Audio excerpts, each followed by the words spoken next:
Bismillahirrahmanirrahim. Bugün iyun ayının 20'si 2025-ci il İran-İsrail müharibəsinin 8-ci günüdür.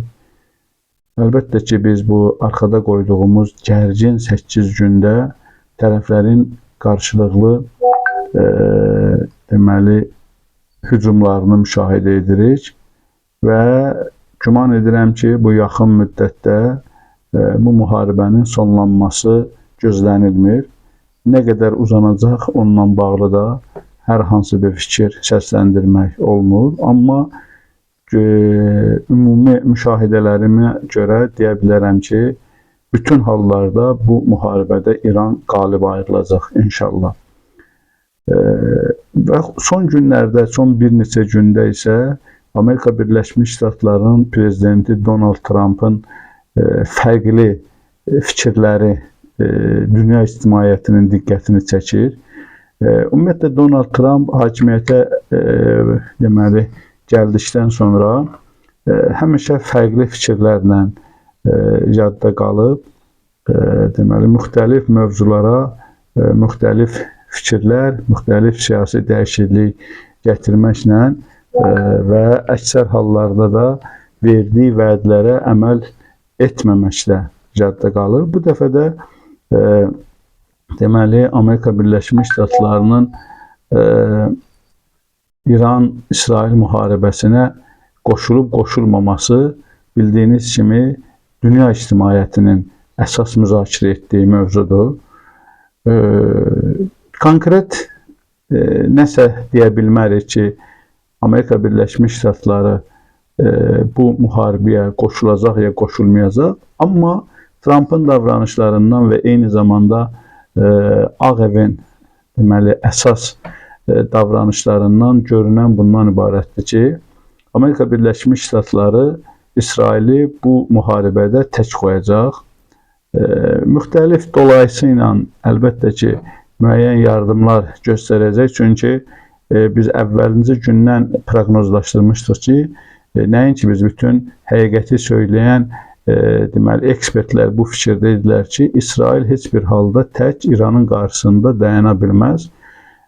İsrail deməli bütün digər ölkələrə hansı bəhanə ilə hücum edirdi, təhdid edirdi. Eyni bəhanə ilə təbii ki, İrana qarşı da eyni bəhanə ilə meydana gəlib, öz təhlükəsizliyini qorumaq adı ilə. Bu artıq İsrailin ənənəvi bəhanəsinə çevrilib ki, İsrail Qərb blokunu bu gün də inandırmağa çalışır ki, İran bizim üçün, bizim varlığımız üçün təhdiddir və biz öz təhlükəsizliyimizi qorumaq üçün bu müharibəyə məcburuq. Bu əslində böyük bir ittihamdır, təbii ki, yalan bir ittihamdır və bu ittihamla İran kimi dövlətin qarşısına çıxmaq və bu deməli bəhanə ilə ki, digər Qərb ölkələrində, Qərb blokunda başda Amerika Birləşmiş Ştatları olmaqla bu müharibəyə sürükləmək biraz özü də çətin, xeyli çətin görsənir. Əsas sual bundan ibarətdir ki, Trump niyə deməli açıq şəkildə İran İslam Respublikası ilə müharibəyə qatılmaq istəmir. Çünki yayılan məlumatlarda da məlum olur ki, 2 həftə içində Trump bu barədə qərarını bildirəcək. Əslində bu hesab edirəm ki, müəyyən mənada deməli bu vaxt qazanmaq kimi bir şeydir. Hətta bəziləri deməli bu fikri səsləndirdilər ki, 2 həftə ərzində, yəni 2 həftədə İsrail işğalçı İsrail rejimi İran İslam Respublikasının hücumlarının qarşısında tab gətirə bilməyəcək kimi fikirlərlə səslənir.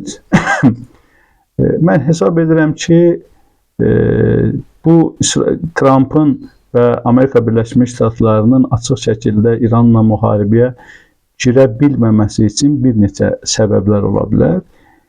Birinci, bunu düşünürəm ki, Amerika Birləşmiş Ştatları uzun vədəli bir savaşa girməkdən çəkinir.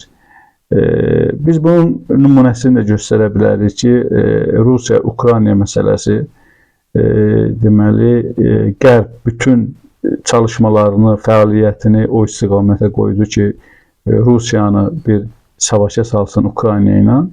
Hətta yadınızdadırsa, deməli bu Ukrayna-Rusiya müharibəsi başlayan ərəfələrdə bir neçə həftədə bu münaqişənin bitəcəyi ilə bağlı fikirlər səsləndirilirdi, amma artıq 4-cü ildir.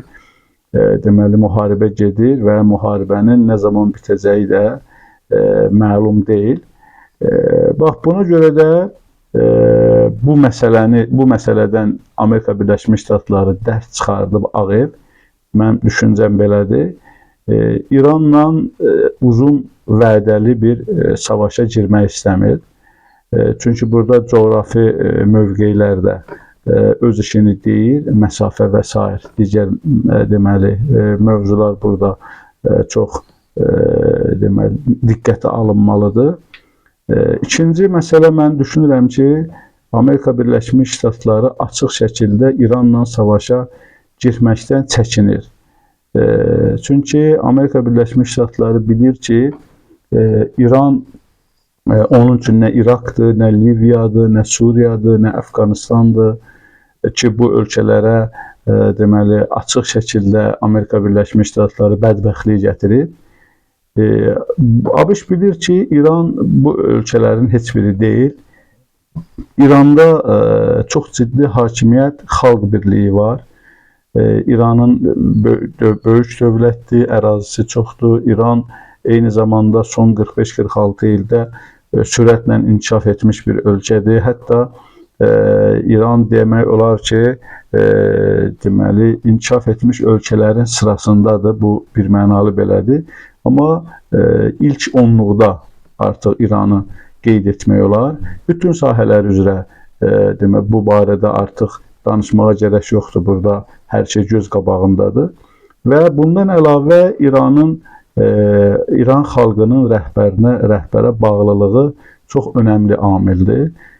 Mən hesab edirəm ki, dünyada yeganə dövlət İrandır ki, xalq rəhbər birliyi çox möhkəmdir. Əslində Vəfa Quluzadə hələ illər əvvəl deyirdi ki, İran başqa ölkələrdə, başqa ərəb ölkələrində müəyyən çevrilişlərlə hakimiyyətlər iqtidara gəliblər, dövlət başına gəliblər, amma İranda inqilabla gəliblər. Bunun təbii ki, fərqi var, xalq inqilabı ilə gəliblər və Vəfa Quluzadənin fikri bundan ibarətdir ki, Amerika Birləşmiş Ştatları və İsrail əgər İranla hər hansı bir hərbi toqquşmaya girərlərsə, region üçün böyük fəlakət olar və onlar böyük məğlubiyyətə uğrayarlar. Təqribən bu tipli bir açıqlamalar vermişdi, proqnoz daha doğrusu verib. Bu da təbii ki, məşhurdur. Mən düşünürəm ki, dediyim iki əsas amilə görə Amerika Birləşmiş Ştatları bu məsələdə, yəni İsrail-İran müharibəsində açıq şəkildə qoşulmayacaq. Müxtəlif variantlardan deməli Amerika Birləşmiş Ştatları İsrailə dəstək ola bilər və dəstəyini də davam etdirəcək. Amma açıq şəkildə Amerika Birləşmiş Ştatlarının bu savaşa girməsi deməli Amerika Birləşmiş Ştatlarının və İsrailin və eyni zamanda Qərb blokunun ciddi şəkildə məğlubiyyətə uğraması ilə nəticələnəcək.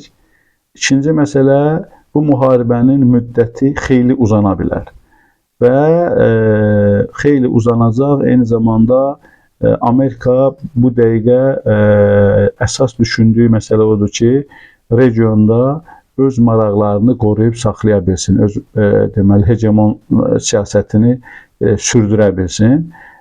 Açıq şəkildə məlumdur ki, əgər Amerika Birləşmiş Ştatları bu savaşa açıq şəkildə girərsə, regiondan birmənalı olaraq çıxarılması ilə nəticələnəcək və böyük rəhbərin də dediyi kimi bərpası mümkün olmayan ziyanlarla rastlaşacaq. Bu mənada da düşünürəm ki, Amerika Birləşmiş Ştatları açıq şəkildə İsrailə dəstək olmayacaq, bu müharibəyə qatılmayacaq və başqa bir diqqətdən qaçılmayan mövzu ondan ibarətdir ki, Amerika Birləşmiş Ştatları bu məsələyə açıq müdaxilə edərsə, İranın bəzi müttəfiqləri də İran tərəfindən deməli savaşa qatılacağı da istisna